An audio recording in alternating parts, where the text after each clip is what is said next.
រៀបសួរលោកគ្រូនិងសួស្តីអ្នកទាំងអស់គ្នាថ្ងៃនេះខ្ញុំនឹងធ្វើបទបង្ហាញតាក់ទងជាមួយនឹង Py command ដោយជាដំបូងយើងគ្រាន់តែសូរទៅនៅ username ហើយទី2យើង list and tag 3 line បន្ទាប់មកទៀតយើង create file and write file ហើយយើង tag យក3 line ហ្នឹងចូលនៅក្នុង terminal អញ្ចឹងដំបូងយើងប្រើ command ចាស់របស់យើងមកគឺwho am I នេះគឺជាការបង្ហាញតាក់ទងជាមួយនឹង current user របស់យើងតើ user ដែលយើងកំពុងតែប្រើហ្នឹងគឺនៅលើ user មួយណាអញ្ចឹង user ដែលខ្ញុំប្រើគឺនៅ key កញ្ញាពេជ្រហើយលោកគ្រូក៏ចង់ឲ្យបង្ហាញតាក់ទងជាមួយនឹង ASX ដែរអញ្ចឹងដើម្បីលោកចូល ASX ដំបូងយើងត្រូវប្រើ command sudo status system ctl status ASX អញ្ចឹងគឺ ASX របស់ខ្ញុំគឺ running ឯងអញ្ចឹងខ្ញុំនឹង get IP គឺប្រើ command IP a អញ្ចឹងវានឹងសូ IP របស់យើងមកឯនៅក្នុង ASX ហ្នឹង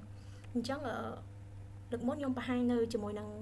Windows PowerShell ឥឡូវខ្ញុំបង្ហាញនៅក្នុង Git Bash ម្ដងអញ្ចឹងនៅក្នុង Git Bash របស់យើងដូចតែលើកមុនដែរគឺយើងប្រើមកគឺយើងដាក់ SA បន្ទាប់មកយើងដាក់ user របស់យើងបន្ទាប់មកយើង add ជាមួយនឹង IP របស់យើងគឺ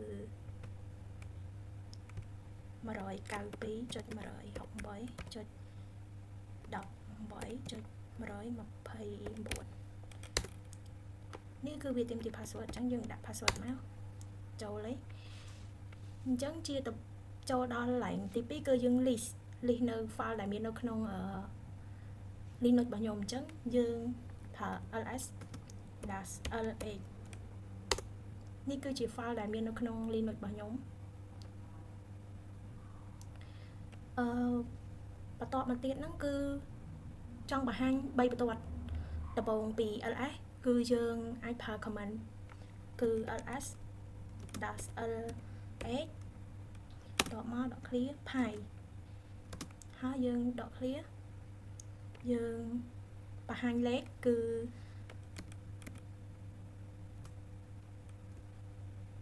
អានេះគឺយើងសូ number អញ្ចឹងយើងអានេះខ្ញុំអត់ទាន់បាន get យកទេប៉ុន្តែគាត់ណាសូ number របស់នៅក្នុង file នឹងមកគឺវាមាន22អញ្ចឹងលោកគ្រូក៏ចង់ឲ្យយើងយក3 line អញ្ចឹងយើងគ្រាន់តែបន្ថែមនៅ py ហើយយើងដាក់ head ដក3នេះយើងនឹងទទួលបាន3 line នេះហើយបន្តមកទៀតលោកគ្រូចង់ឲ្យ create file អញ្ចឹងយើង create file ខ្ញុំដំបូងខ្ញុំសុំធ្វើខ្ញុំ check មើល folder របស់ខ្ញុំសិនឈ្មោះអញ្ចឹងខ្ញុំដាក់ឈ្មោះខ្ញុំ create folder មួយគឺយើងប្រើ command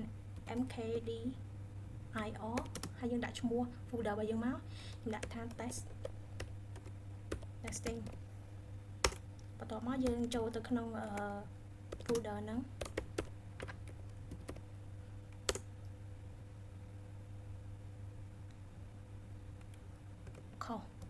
ខុសឈ្មោះខ្ញុំបង្កើតទៅនោះអត់មាន t ដាក់ s អញ្ចឹងវាចូលហើយអញ្ចឹងខ្ញុំនឹងសរសេរ file ដាក់ជាមួយនឹង nano ហ្មង nano ខ្ញុំដាក់ py.txt អញ្ចឹងវាចូលមកហើយអញ្ចឹងខ្ញុំនឹងសរសេរ comment នៅក្នុងនេះ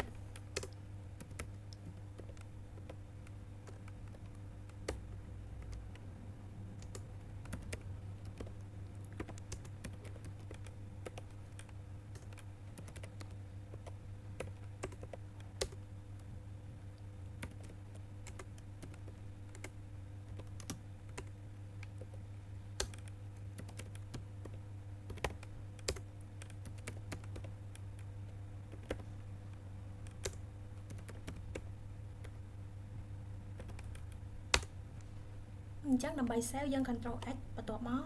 យើងយក yes ហើយយើងចង់មើល file ហ្នឹងមិនយើងមានអីគេខ្លះអញ្ចឹងយើងប្រើ command cat បន្ តមកយើងដាក់py.txt នេះគឺជា command ដែលយើងសរសេរនៅក្នុងនឹងមិញហ្នឹងអញ្ចឹងដើម្បីចាប់យក command 3 3 line ហ្នឹងអញ្ចឹងយើងអាចប្រើនៅ command មួយដែលមានឈ្មោះថា scat យើងដាក់មិញហ្នឹង py.txt បន្ទាប់មកយើងប្រើ py enter តោះ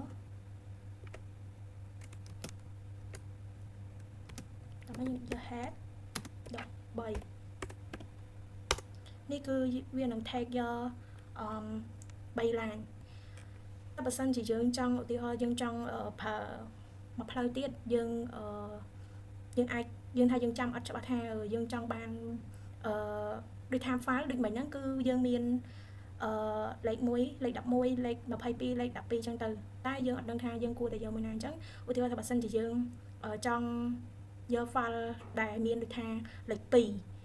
ចឹងយើងអត់ដឹងថា file លេខ2ហ្នឹងមាននៅក្នុងLinux របស់យើងហ្នឹងមានប៉ុន្មានទេអញ្ចឹងយើងអាចប្រើ command មួយទៀតឈ្មោះថា cat py.txt បន្ទាប់មកយើងអាចប្រើ grab មកហើយឧទាហរណ៍ខ្ញុំអត់ច្បាស់ទេអញ្ចឹងខ្ញុំដាក់លេខ2អញ្ចឹងហើយគឺវានឹង take យកមកទាំងអស់មកឲ្យតែមានលេខ2គឺយកមកហើយអញ្ចឹងវីដេអូនេះគឺដល់ទីបញ្ចប់ហើយ